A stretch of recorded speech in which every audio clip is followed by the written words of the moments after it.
Welcome to sunny Santa Monica. We are back for some more Counter-Strike action. It is finals day today. Starting in Europe, finishing in North America. You know the drill. We're in the same place as usual, nice and sunny here. And it's just approaching 11 o'clock in the morning. But for you guys who might be in Europe, it's a little later than that. It is also 421 days since we could draw on the map. But at least they've updated the helmet icons as requested by yours truly. Welcome to the show.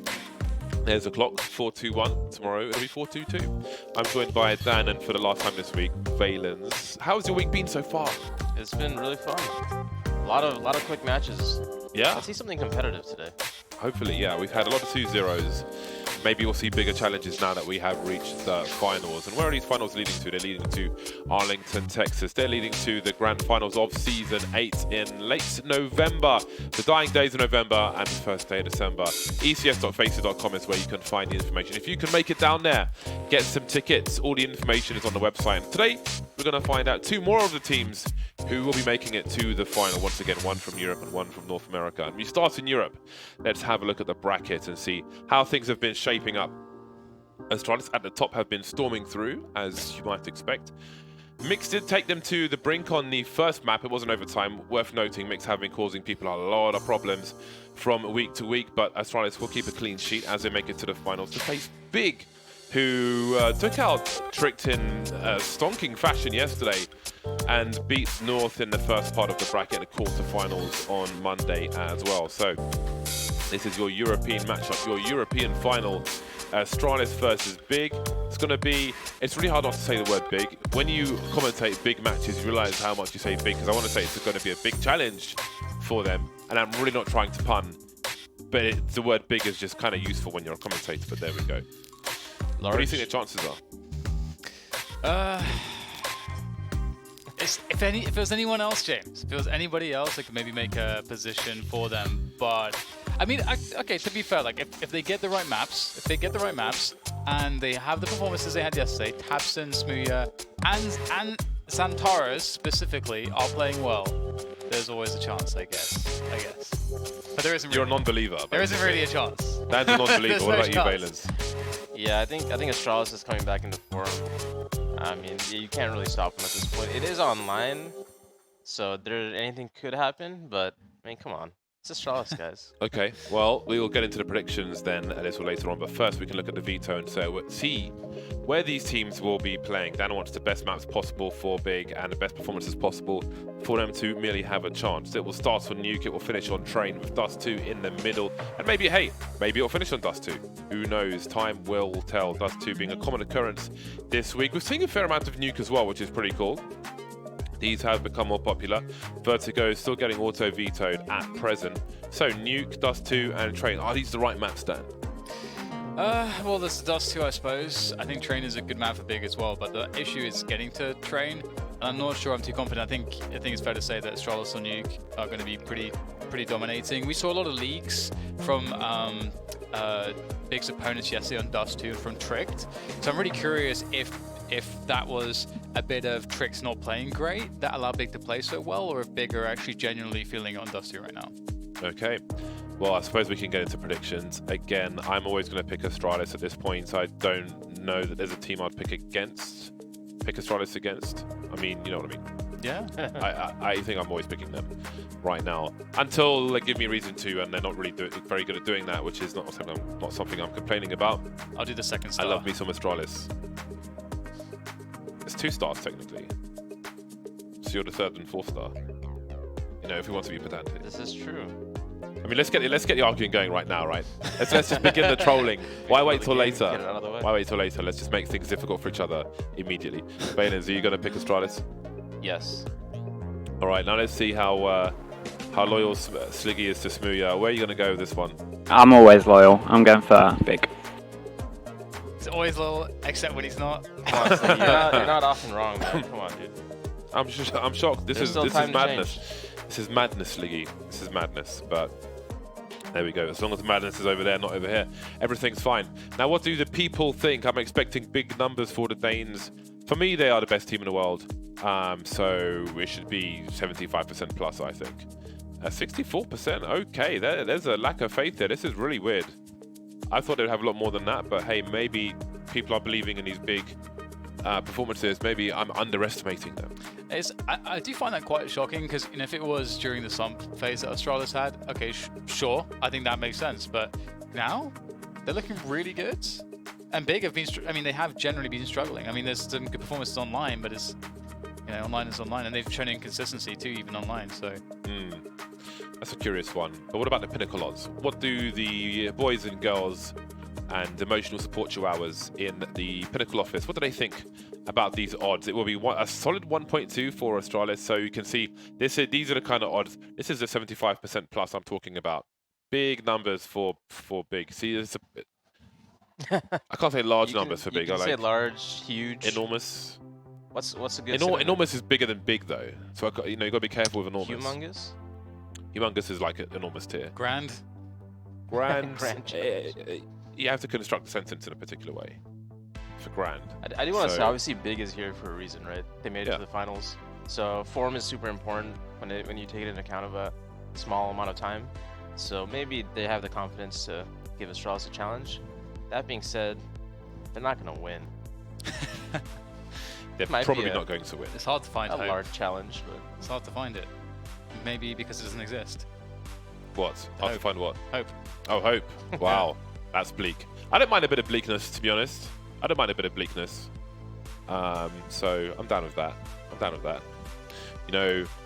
So I was close to making it to level 5 with FACEIT, right?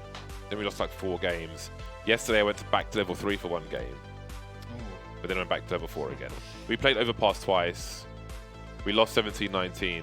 And then we won 19-17. Why couldn't I have been part of the game where you won?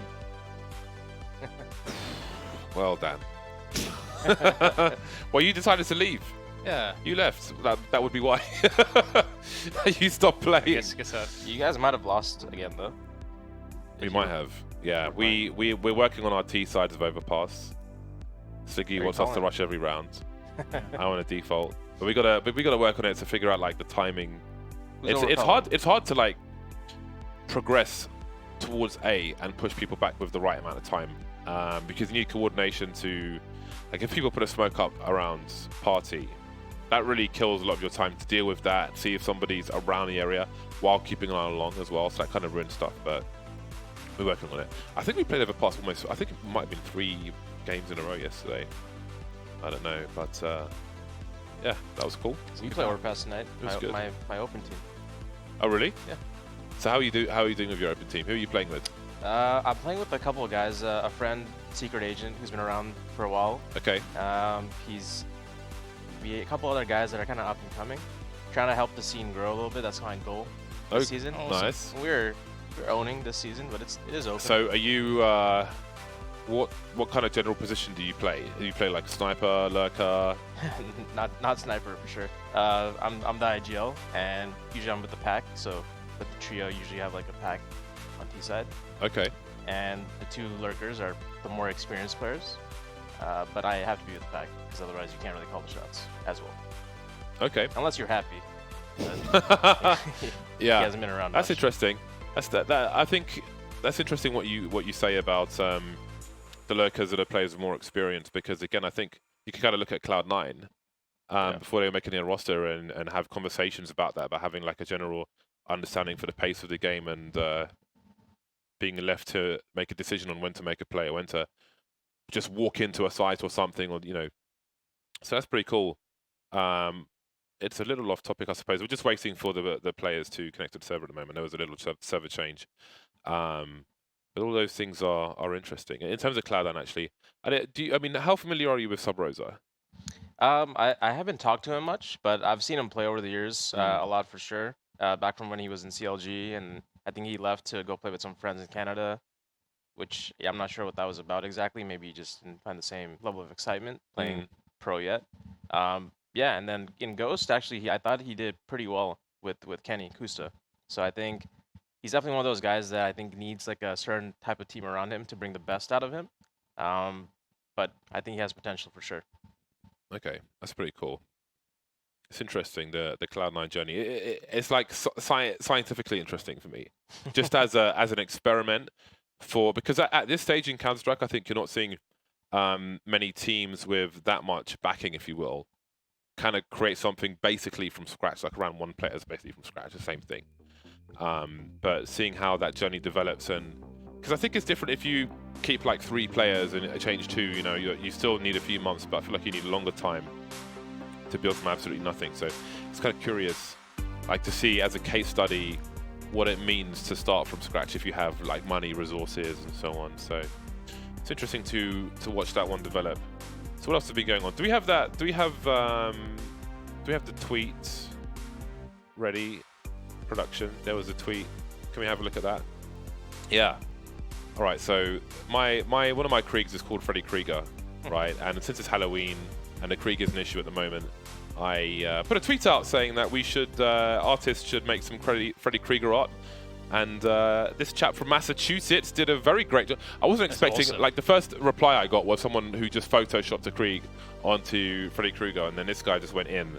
He's even got like shadow on the hat. I respect the level of detail. This was really cool. Yeah, He's even put like the FACEIT thing on the top. Team Krieger versus Team Bardoff. This is amazing. This is amazing. This is really, really, really cool. And I think it's nice and topical. So this was really well done. So props to Murph1. This is amazing. I like the message he's sending too. 7 seconds left. Team Krieger is down. Second round. I did not notice there were 7 seconds left. And they're still going to win because they have Kriegs. That's pretty sick. Yeah, exactly. The real scary part is it's only the second round. So I think this is really well. Like that's too well done. You know, as a message for Valve. Yeah, it's really awesome. So props to Murph1 for that. That's great stuff. If it wasn't so late in the season, I'd ask him to send it so we could put it somewhere. Maybe I'll ask for that anyway. But that was fantastic. So great job. Nice to see response from the community like that. It's pretty awesome. What's going on with you, Dan? I don't know, I've got a new mouse pad. Feels really good. So you got an RGB mouse pad? Yeah. I didn't thought that would ever happen, but I got it because not because of the RGB, but because the mouse pad came really highly recommended from Rocket Jump Ninja, who's a guy who has an awesome website. He's a guy that has played loads of Quake historically, but he's a pretty well-known mouse and pad reviewer. And so he's got a really cool website, which even is like has like a button which says find a mouse, and he splits it up between like measurements for your hand and the grip styles, and then he has his own recommendations and videos and stuff like that. And so he recommended me try this one, and it was really good. So that's pretty awesome. Yeah, so you've been messing around with your mice, and what you got a mouse pad with more friction?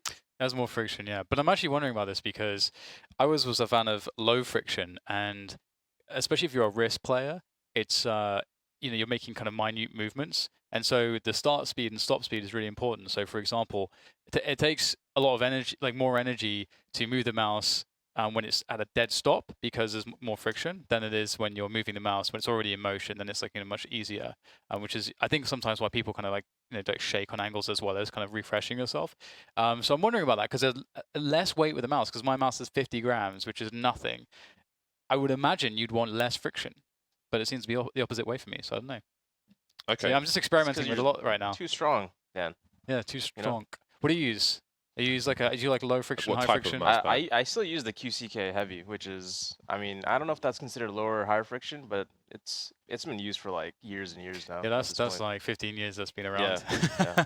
I'm like super heavy-handed. But so I don't know. Whatever I'm using now, I'm happy with it. Put it that way. You don't want any ideas? With my Not sure what it is, but it's great. With my keyboard, I have the stronger springs because all my keyboards are custom part of keyboards, right? So I put stronger springs in my keyboard, so I can just smash it with my fingers. Is it like a certain color switch? No, I use Zelios. So I don't use basically. Okay, so you're familiar with like the Cherry MX switches, right? Yeah. The MX patent ran out ages ago. Right. So most switches that you see out there with different names are basically slight variations of MX switches. I see. So you got all these different names, all these. Oh, we've got all this cool stuff. It's just the same thing. Man, same thing with like. They must be real sad about that. Something slightly different. So yeah, that sucks. But I only ever used the MX Browns, and those were cool. But yeah, I just made my own stuff. And do you know what the actuation force is? In grams? I think it's in Newtons, maybe. Well, the springs are listed in grams. Ah. So the average is about 67. Well, it's G. I think the G is grams. I could be wrong. Yeah, I yeah. don't even know how the grams what that would even mean with a spring.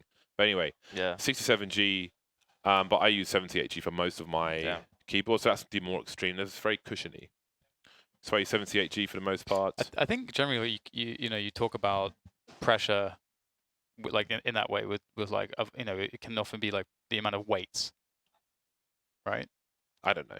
Because also like the weight versus the surface area the weight is activating on as well. It's like obviously a thing too. There's like two main things. One is like how much force you need to press down the key, and also how fast does the spring pop the key back up. But I don't know what the name for those two things are. Yeah, I'm actually like I make my own keyboards, but I wouldn't say that like I'm an expert with the little detail like that. Physics. Yeah, all those kind of things. I'm just kind of ignorant. It's like this feels nice. I will use this. That's as far as I go. I don't need to go into more detail than that. What's going on with the game? We've got 10 on the server. They changed server. Oh, Smuya spilt water on his keyboard. Speaking of keyboards, well, that's a problem. 7-1, James. You know, you can wash keyboards as well. Have you ever washed a keyboard? No, that seems like a bad idea. Like just clean water, dip it. I wouldn't recommend this at home, right? But basically, if you like air dry a keyboard, like the old school keyboards, like the big IBM keyboards, right? The buckling spring keyboards. If you just dipped it in water and air dried it, like, but you can't again air dry specifically. If you put like a hair dryer or something, it's not going to work. It has to air dry. It'll be fine. But that's like 3-4 days of just drying it up. Well, I wouldn't do that now. He spilled water that will evaporate versus like something that's sugary. Because if you get sugar in there, it's going to be a bad time, isn't it? All things nice, sugar and spice. So, you know, some players are still putting their accessories in the hold luggage, and then their bags get delayed and they've got no equipment. Yeah, it's not too smart, but is it really dumb? Or is it just slightly dumb, though? What do you need when you're traveling? What do you need? Clothes. Like, what do you really need? No. You need your accessories, and you need pants. Okay? That's it. Underwear. Now, underwear you can go and buy. If you've got a particular mouse or something, you can't go and buy that very easily. All our mice are... They're relatively niche, even now, in respect to the mass market. So you put that stuff in your rucksack.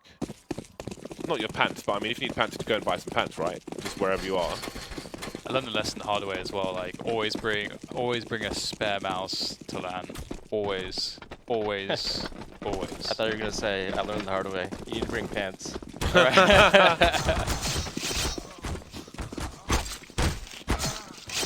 Don't forget to bring pants. So we've got the classic knives. People are getting super triggered because my classic knife has a name tag on it, which makes me happier. I grow with power. If you look at Tizian's, his has a name tag on it, for example. So see on the top. Normally it's on the other side, but on this knife it's on the top, and that annoys people. The people with the OCD, they get triggered by that. That's fine. If you look at my inventory, every single item I have has a name tag on it. So of course it's going to have a name tag. This might be my favorite knife right now. It's really nice. Well, this particular, this specific one, the Fade? Yeah, it's really nice. It is imagine nice. It's thousands and thousands and thousands and thousands. I don't think it is, you know. I think it's a... I want to say like in the 400s. It's got to be because the case just came out. It can't be very many of them, right? But there were a lot of cases that dropped. Would you That's why I bought the bloody boxes at £8 a box. Would you ever rent skins? No. $15 a month for that. Absolutely not. That's an interesting idea. Because if you loan someone something, then it's no longer in your control to get it back. So the only person I've ever loaned skins to is Dan, because I know where he lives. But he doesn't even have the Steam Authenticator on properly. Maybe Valve should do that so they can control who has the skin. There you go, guys. New revenue stream if you don't have already enough money. I've had a few... who was that with the Karen bit just then? The name tag 0.07, he's hype beasting. But anyway, it's time for the pistol. Okay, Xantares.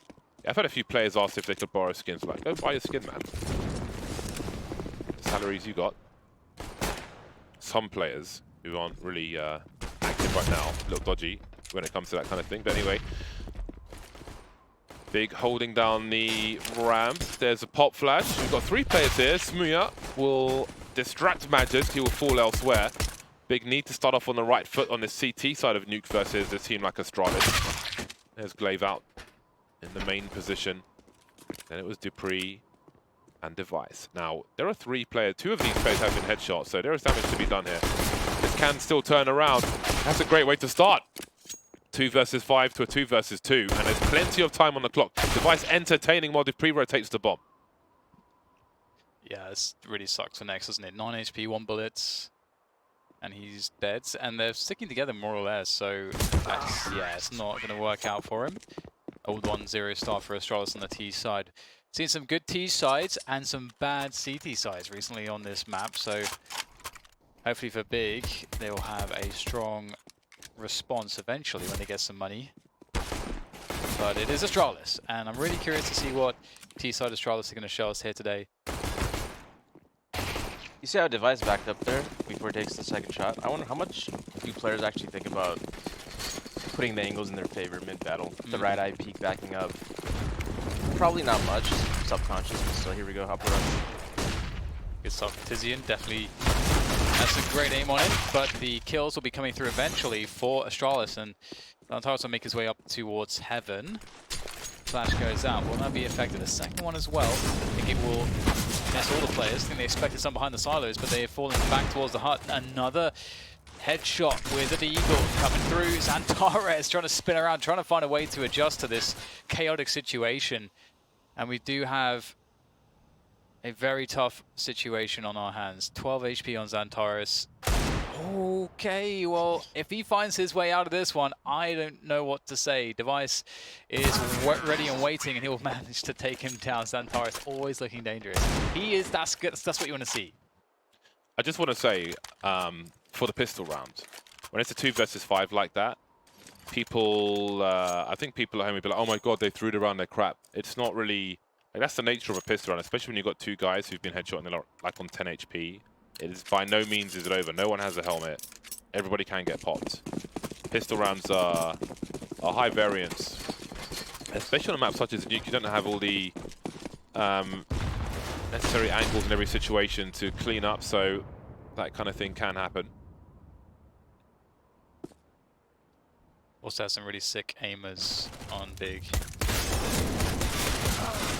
They're always going to be dangerous, but Astralis weather the storm, and definitely looking to make this round clean. So far, so good. Only 2 players remaining, and now just 1. I don't know that they are aware of Smuya's position.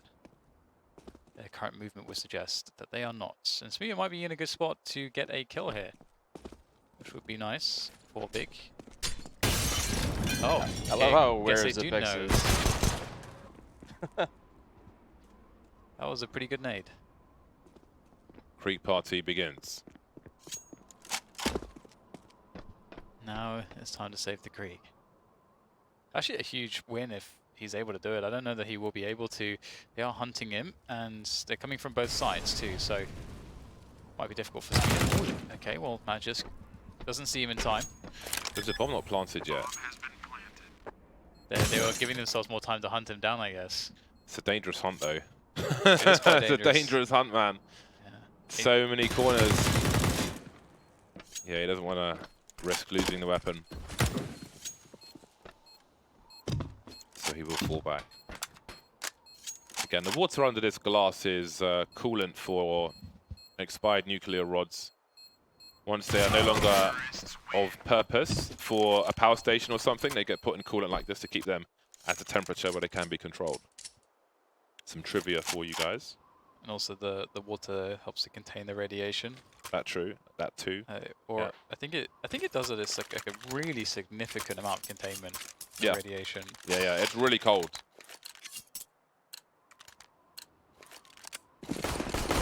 I don't know if it's just water or some kind of liquid mixture.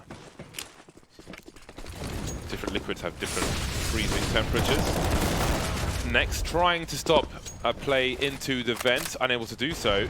I'm surprised he didn't get a kill there, but Tabson will certainly pick something up, more than one in fact.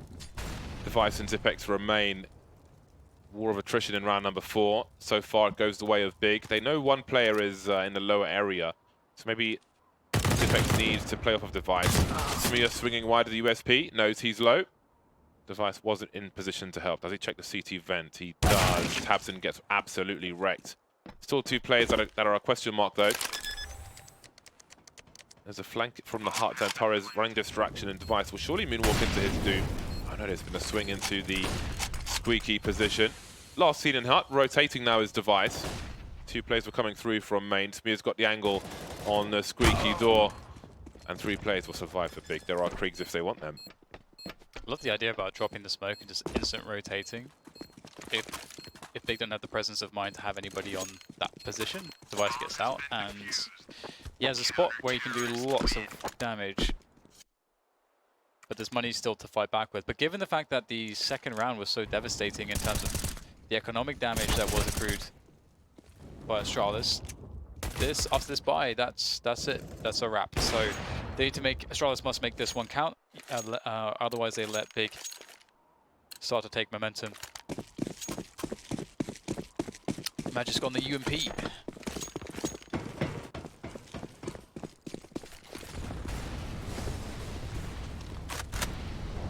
Tabson keeping an eye on outside.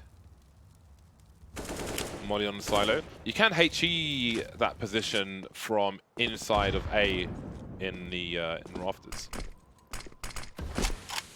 I don't know how I feel about that Molly on silo, because what does it really do? It helps, I guess it helps the CT get close to red and them not knowing if they can't jump Twinkie, but it's kind of a waste of a Molly overall, I think. Yeah, $600, that's a lot of money. Astralis looking for a late smoke play outside. Tizian curious for info. It's nice how much you can strafe before you make a step. One of those extended jiggles, if you will. Now this might suggest a play into the A bomb site with these smokes close to main.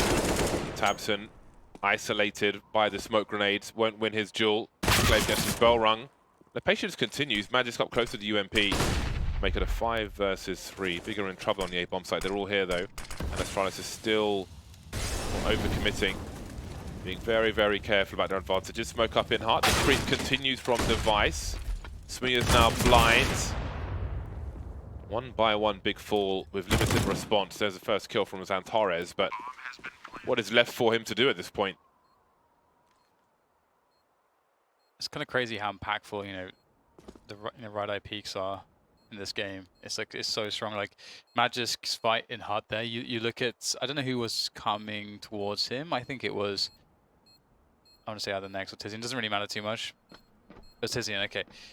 So yeah, he's coming towards him, and it really looks like he's much further away from the angle. It looks like he sees the model first, but still at a disadvantage. Kind of crazy. I love how they did the second part of that, the second wave of hitting upper as well. I think Magisk was kind of jiggling around the HUD, making a lot of noise, and then you suddenly see his teammate just flying out squeaky, and obviously if you're a CT or on Tetris, like there was one, he needs to be looking towards HUD. He hears noise, and suddenly now he's getting pinched. So those little things is kind of what this kill right here exactly. I think this is the kind of stuff Astralis is really great at. They don't give up kills for no reason, and they utilize each other really well. They put Big in quite the pickle. Yeah, the money's broken early for Big.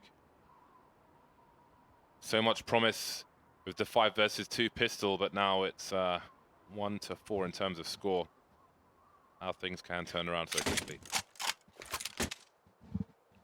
Still got the Krieg on Antares, the hero rifle of the round. Astralis with, they've got a few ECS trophies in their cabinet, looking to add another one. Always have had great support from the family in London.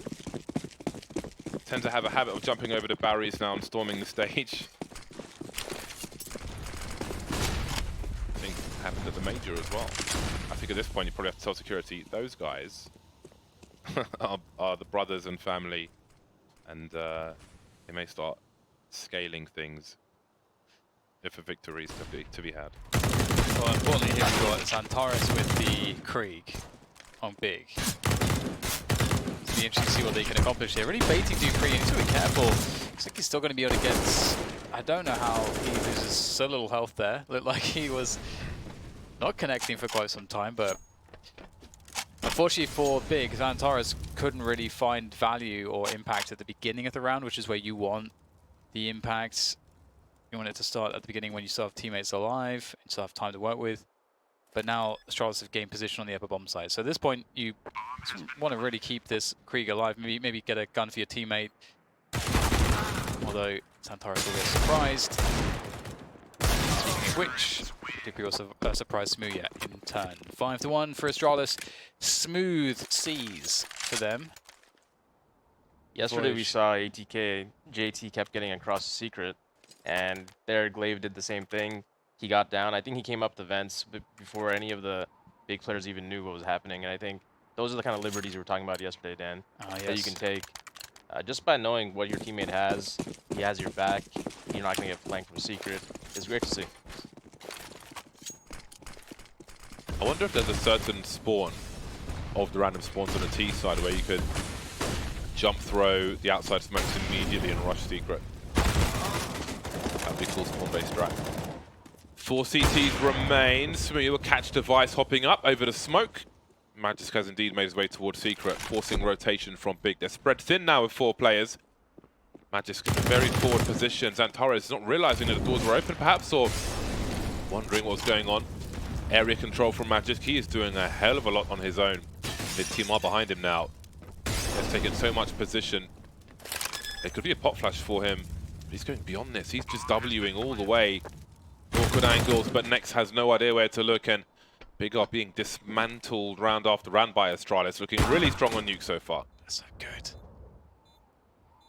One of the great things about Astralis as well is that they're really good at not overcomplicating things. Hold on a second. It's a 2 versus 1 now. They started to hunt, but Zipex he's a careful man. He's a steady pair of hands. He's a clutch minister. I did wonder if they would go for it, but they don't have kits, which probably makes a difference. Please carry on that. Yeah, so we talk a lot about teams overcomplicating things, and Astralis, a team that are by far the most qualified to complicate things and to have very advanced rounds. They know when it needs to be simple and when it doesn't need to be simple, and they never really go and they never really trip over themselves like so many teams tend to. And that's another thing that I think is not talked about as much.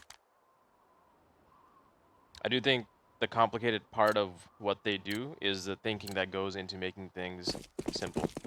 Right. And when to do something simple and when to do something a little bit more complex. I think that is, they're obviously doing a lot of thinking, and that's where it comes in. I see another, no, we're not.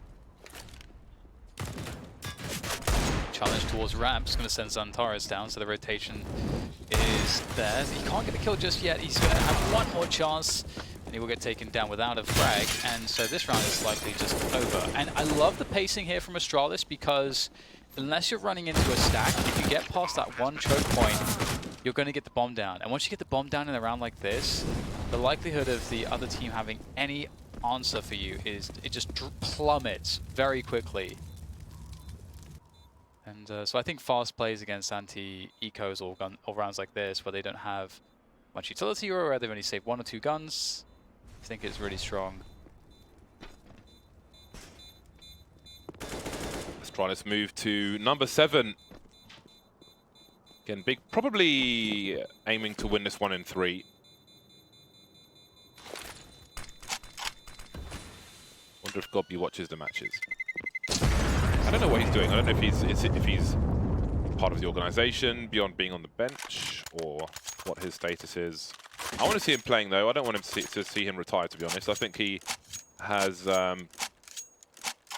he definitely still has utility on a team, at least in North America. I mean, there's a lack of in-game leaders, strong in-game leaders, I think. I think there's opportunity out there for him, depending on what kind of lifestyle he wants.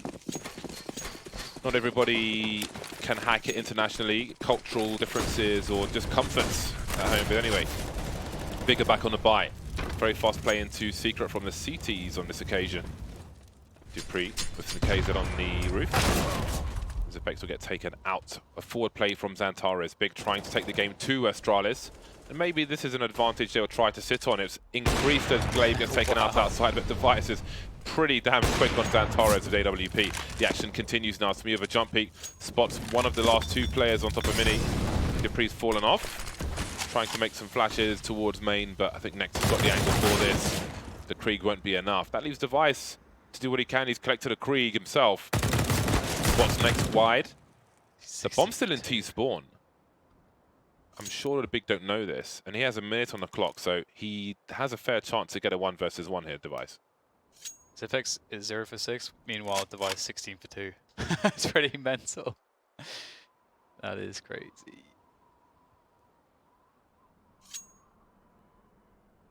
And there it is. Collects the bomb.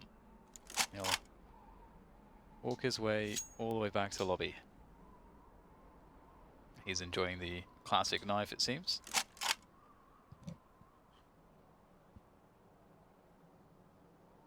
For that next kill. No idea where next player is. He might be... If he keeps walking, could be quite fortunate here, but of course he's just going to go for the drop. The silent drop, actually. And he has just enough time to make this work. Device has not really wasted any time here. And he's going to get himself a lower plant. A 1 versus 2. He's got a couple flashes and a molly. This is definitely on for Device. He's left the door open, which makes them wonder where he might be. Now he got some info. Opens control. Taken an off angle. Will there be a 2-man swing? Which way will they look? He could be in control, but Smuya has control. And a second round for Big. Speaking of, what you were mentioning there earlier, Valence, like that was, Device was definitely not in a favorable angle for a peak to come from that position. So at least there, perhaps you're proving correct. Maybe he would have wanted a different position because that was the only information he had was one player was there. Obviously, he was taking a position for decontamination room as well. Yeah, I think he wanted to do an element of surprise there. Some weird angle that they're not going to expect, but that's a really tough round to win for him. Got some extra damage at least. I wonder if you'll see the bomb dropped on T-roof again. I rewatched that a few times just last night. It was just so weird. It's one of the weirdest things I've seen. I feel bad for Complexity to some degree, especially for Def, because the clip on Reddit that doesn't show that the bomb was on the roof in the first place or that he got 2K on his way to Squeaky, so it's kind of doesn't really tell the whole story there. It was pretty crazy, honestly, the way it unfolded, but I don't think I could ever play on that team, like even if I was a professional player. Just because I think the pressure levels of pressure to perform like out of the gate, I think that's really difficult.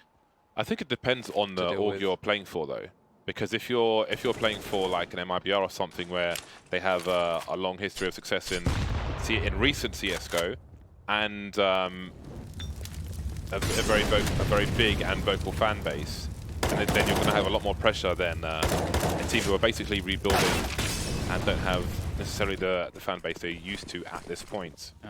So it could be a hell of a lot worse, but it might get worse for Big as once again they're on the back foot. Astralis creeping all over, all around the B bomb site at the moment. They will, I'm sure, deal with these choke points. Molotovs everywhere. Look at the details. It's great to watch. But how will they deal with Smuya? Molly towards control. The grenades have come and gone. This is the stronger side of the ramp for CT to peak, but also dangerous because of expectation. Spots one at the back plant. No bomb plant just yet for Astralis. The Tabson's here as well. He will fall and Smuya takes his place. 3 players remain for Big. How much do they want to invest into this? We've still got one on the high ground, and surely it's too late now, but they keep peeking and keep getting smashed by the Kriegs. Tizian just about punishes the reload. The door is closed first, though, so his life is made harder. But what is there to do at this point, really? Yes. One that Jaw, maybe he goes for it. What are you celebrating there? Zipex. First kill. First kill. Oh, he's on the scoreboard. Ah, welcome, Zipex. Thing is, if he was in a 1v4 before this, he would have already had 4 kills. Yeah. The kills are too easy for him, which is why it's hard right now. Device is killing everyone. He's just actually just murdering everyone. The Krieg with the scope is almost like a mini game. It's like when you're playing one of those games and when it's loading, there's a different game to play. Jack 'em all, yeah. Right? It's just like It's like Space Invaders, like a modern version of Space Invaders, just looking for the things moving on the screen and popping them with the Krieg. You feel like you have the most time in the world too to just take your time aiming. Yes, there's no, you don't feel pressure to pop someone like you do without the scope. I think a lot of people outside of pro CS, you will use the Krieg as a crutch sometimes. I certainly will. Like if I think I'm not, doing it with the AK, and I'll just start scoping people with the Krieg, and it just dramatically changes how things are going. So, indeed, I think it does require the relevant level of investment at the very least. Zipex running into Mini, and it is an absolute slaughter. I missed those. Rops had a few plays on mouse spots where he would slide on the roller shutter into the main position. Those were really really crispy plays. Again, like another thing that the Astralis did here is when they detect they're against a save or a half buy, they make the round really quick. And again, I think it's really important to understand how powerful that is. The more time you give pistols in the rounds, and the longer you take to get a bomb plant, the more likely it is that they will find some kind of success. They'll find a pick, they'll pick up a gun, they'll reposition, they'll figure out where you're going. But if you're able to just use the strengths of the T side to just trade into position into a bomb plant, at that point there's very little that can be done. Astralis really abusing that. Let's go for next. Can't find the follow-up though. The trade is there. Device, he's in garage already. This is really fast. It's almost as though he ran all the way there. Dangerous duel 2 take. He's not even scoping. He wants a challenge. Yeah, it's like putting the stars up on Street Fighter on the SNES. He's giving himself a handicap. 20 kills already. This is where you can call a 43 down. Yeah, Device will get 43 kills. I think you're absolutely right, by the way, Dan. That on the looks like against low buys on Nuke, Astralis wants to go really fast. This wasn't a low buy, but for all the other ones, they did go really fast. And it's funny because most pro teams, they'll change that on their game plan because they're getting owned in scrims going slow or something like that. It's like, hey, going slow on these anti-ecos are not working, guys. Let's just go fast. And then for a while, you just see them going super fast on these half and low buys. And it's funny, like the meta keeps changing for themselves just based on how scrims are going. Right, right. 30 seconds remain. So they've given Big a chance to hang themselves, if you will, but Smuya, he's playing to the bomb plant. He will take out the Pre before he goes too far away, and that's half the information for Astralis. Now, where is Habson? That's the question. Smuya down to 23 HP, picks up a Kree, can't find an angle for the bomb planter. He's playing to win the round before the bomb goes down, but it has. Habson, pretty good with the Silence M4, but Glaive is ready for him on this occasion. And Astralis make it to double figures. Another thing about like going fast and slow in rounds like that, you can take the approach that you mentioned before. That's a beautiful shot where you get the information, and that's how you set up the rounds. You have a push at the ready, and you have a guy going for info. And I see a lot of criticism to teams that go too fast, but I think it's more of a thing that people just don't execute those fast rounds correctly. I think that's usually the problem more so than it being a bad idea. Yeah, I agree with that. It's actually easier to go slower in some instances, some situations. Nice shot from Next. I mean, they're hitting some like 1Ds and stuff, but Astralis are just decimating them. Device is out of the round, so his teammates can get some kills this time. I wonder what Astralis think of the Kriegs, because this is the thing. They just get stronger in every single, it doesn't matter really what happens. There's something that comes in that's abusable, or if the economy changes 500 times. Astralis always are just as strong, or if not stronger. It must be a good team or something. Yeah. Right. Oh, I love the 360 from Xantaras there. Sometimes people will come into my chat when I'm streaming and say, what would your dream team be? And I think it's a very traditional sports approach in that respect, like a golden 11 in football, for example. But I don't really think counter Counter-Strike works the same way, where it's like, oh, you can take these great players and put them together. My dream team is Astralis. They're the best team Even in by a significant margin. Even Why in- would you pick someone else? even traditional sports, right? It's like it's very much just like a fan thing. Because I don't think has there been a situation in traditional sports where an all-star team actually We have exhibition is matches. extremely good? Well, Real Madrid is basically an all-star team. Because I know in essentially. basketball it never really worked out, right? Real Madrid is your example, essentially. If someone is the best player in the world, they'll buy them. It's as simple as that. But I think I mean, it's fantasy, people having fun and so on, but for me, it's very hard for me to do that in Counter-Strike because it's so important to have wavelength and synergy. And I mean, you've seen FaZe Clan as the experiment of that, which hasn't always gone as far as you may have liked. So for me, dream team is Astralis. There's been a lot of failed teams because people can't get along. Nice shot from Glaive. Triple AWP on the T side of Nuke seems to be, pretty normal. Do they carry guns across? I think it looks like they did because Glaive's going to pick up a rifle there. Glaive with the M4 on the T side, of course.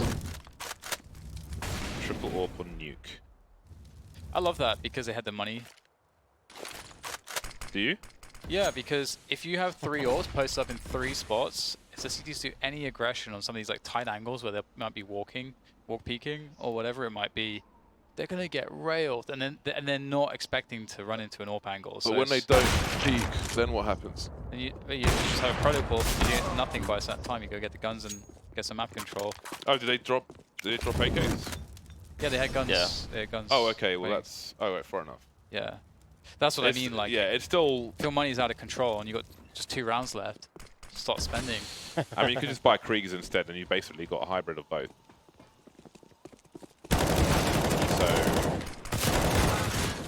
So, well, I mean, it's fun, but I don't see a world where that makes sense. Well, I mean, When you have the Krieg as it is, the Krieg and the AWP are not the same though. they're not the same, but they. Santaris is the same as yesterday, it appears, but he just is not getting spots because Astralis are denying him. But my point is that, like, when you're an AWP You're is... trying to justify 3 ops on a T side. No, as a buy. I'm just saying, like, if you have $16,000 and there's 2 rounds left, you can have your rifles from the previous round, buy a bunch of AWPs, and then post up on some angles. On Nuke. And the CTs, the thing is, like, if the CTs are aggressive, you don't like, the way that you peek versus a rifle and versus an AWP is different. But where would you post up? I mean, it doesn't matter. Like lobby any pixel angles, pixel gaps. You could try to You take don't a have peek with pixel them angles though. Like if you go hard, the CT's from going to lobby get there first. From lobby to hub. If the CT's, yeah, but you could do that with Krieg. I think like you could peek outside of an AWP. I think going for And the maybe squeaky ramp. pick is good. Nading over squeaky, going for the mini pick. Yeah. And then maybe holding for the outside cross pick. And I don't know about the third one. It's a crazy buy. I like the idea of just using the money a couple rounds before. I just like pissing off the other team, I think. Yeah, the mental aspect of it. psychological warfare. Yeah. Yes, absolutely. That's where it makes sense. It's like having the audacity to do it triggers people. Like having a name tag on your classic knife. Or, well, talk about it later because I don't want to. There's too much action in this last round. Pop flash play easily missed by Xantares, but he can't track with the scoped in weapon. Not really used to using the scopes in such fashion, I imagine. And at close range, it kind of sucks when you have to do that. Acceleration too. Scope weapons are weird. Well, there's a chance for a 4th round here. Tabson's done some great damage, which can be followed up upon. Smia has some position, won't stop the bomb plant, but it's going to decon actually. Ooh, Tizian not very well equipped for the job. He is running distraction, which will prick Astralis' ears and make them wonder where the other player is. Dupree looking in 2 directions. Smia waiting to play off of his teammate. The peak has to be perfect. Oh, did he miss that molly? Looks like he may have missed that one. Might work out though, but Device is still alive. He's got 7 HP. Oh, this is scary. That fast peek with the MP9 not gonna work out. 25 kills in the first half of Device, 12-3 for the T side of Nuke from Astralis. I think it's almost expected. What a performance. We'll see if they can close it off quickly in the next half. We'll see you after the break.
your game. 128-tick servers for the smoothest, most responsive gaming experience ever. Ensure you game seamlessly with our state-of-the-art FACEIT anti-cheat. Track your progress with advanced stats within your community, country, or region. This is the true ranked experience. Sign up now at FACEIT.com.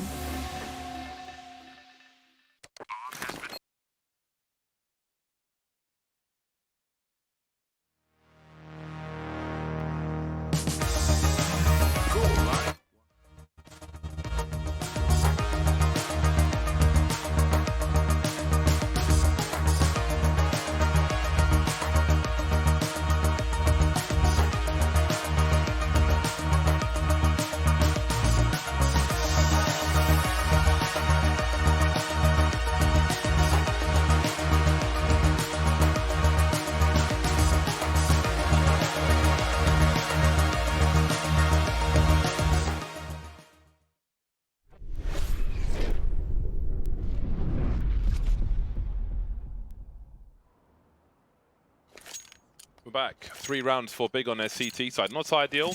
Maybe they can do the same. Maybe. Perhaps still shell-shocked after losing the pistol in 5 versus 2. Again, it is a pistol, and things can swing back and forth even in that situation very, very heavily. And now it's their chance to steal a pistol round.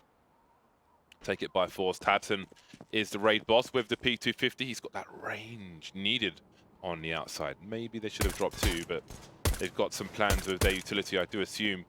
Tizian deploys the smoke grenades for the main or mini position, depending on your region. And then a flashbang up high. And the T's will poke and prod. And Glaive will get shot in the face. All Kevlars for Astralis. Device picking off 1 already. Magisk as well getting damaged. Device with another one. And the bomb's down on the ground. Couldn't make it across the secret. Oh, no. Next will get taken out as well. Oh, yes. It's gone very well indeed for Astralis. Device up to 27 kills now. There might not be the round to get to 43 at this rate. Yeah, it's true. 27 for 6. God damn. Come on, man. Come on. Dupree with the MP5. Does he have the danger zones again, though? What's Device's ADR? Can we see that? 144. Jesus. Ah, he's got a new one from the CS20 case. This is a nice one. I like it, but I'll have to drop the danger zone one. Because I am the danger Wait, zone. did that do no damage? Oh no, it did do damage. 54 damage. 46 damage. It was chunky. Police stop. I think it is the FBI on Nuke as well, right? Yeah. So this is perfect. It's a nice setup he's got going. Zipex will stand his ground and cut these players to ribbons. York is back. Next will die as well, basically. That's the story. 14-3. Big have got a lot of work to do. And they may not be able to do it here on Nuke, but I think this was often going to be the case.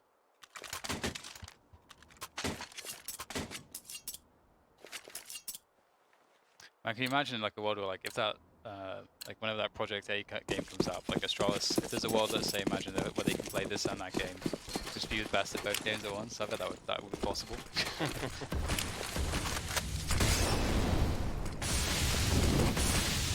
Molly's all over the place. But still there's a wall of smoke outside. Glaive will reposition. P250 on the way. Hampton takes it straight in the dome. 3 pistols remain. Big. I mean, if they are to lose this, which they probably are, I think it's fine to just get out of the way with a low score, just like whatever. It's Astralis Nuke. We probably were never going to win it. Let's move on to the match that we can win.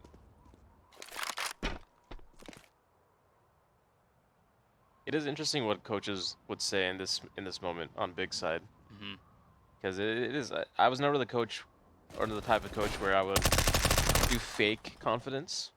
Yeah. If you're not playing well, you know, focus on what we could be doing better and what we were still doing well, and just keep moving on. But never like, yo guys, we can bring this back. Let's go. You know, 12 rounds against Astralis. It's just patronizing, isn't it? It's just like just annoying your team. Yeah. It's emotionally exhausting in I a think bad I think way. it does annoy pro players more than it would annoy maybe Yeah. like an amateur Yeah. You team. just don't need to hear this now. Yeah. I think I'd be a Very great nice. motivational coach, And especially when that's- it's a disaster. you're always motivated by what you can do as well. I think any individual that gets to the top level, that's just like the kind of person that you are. Like, what can I do? And then you start with the small things and build up. And we got a big thing in the hands of Dupree. Anyone else? No, just Dupree? Alright. Also, Play- Sniperoo. Life could have bought one, right? It's great for no scoping. It really is. Is it 5k or 5500? I have no idea. I always forget, I just, buy it so ready. I know you need around 5k. I don't know. You only buy it when you don't care about how much money you're spending, or you pressed the wrong button. You fat fingered it. That's a nice little angle. And so is that. This is great to do in this round, considering the next map is to come. Get the BM in there. Totally unnecessary. All the more reason to do it. Device has reached the 30 bomb. Oh yeah. It will surpass 30. That's why sometimes I'll bait my teammates to get a knife kill, See ya. because it's psychological warfare. It's annoying and it's stupid. And it gives you an advantage. And what an advantage Astralis will have moving into the next map. That is a violent game of Nuke, and almost all the frags went the way of Astralis. It was their Device. map. It was their map, and they were always going to win this one in such a fashion. I think what we can take away from this is that it's great to see Astralis winning in dominant fashion like this, where they don't feel challenged whatsoever in pretty much any round. It's the fact that it looked like Astralis made, like for a matchmaking comparison, it's like Astralis are like a team of global elites and Big are a team of silvers. That's kind of how this looked. And that's and Big obviously have some of the best players in the world, right? The fact that Astralis can do that just really goes to show how incredible they are. Absolutely. It's hard to really pick anything, like be pedantic with Astralis. Like you'd have to find something that is basically unimportant. If they're actually focused, they just make so few mistakes. Yeah, even in a game with 19 rounds, Device still almost made it to 3,000 points of damage. That's fantastic. I don't know that there's too much to say about that, really. Astralis came, Astralis smashed, and we're on to map 2, which is coming up after the break. We'll head to the break right now. Yeah, I don't know. It was a fast game of Counter-Strike. Big will be happy to have it away, and now the game really begins for them, where they can try to win it in 3. We'll see you after the break.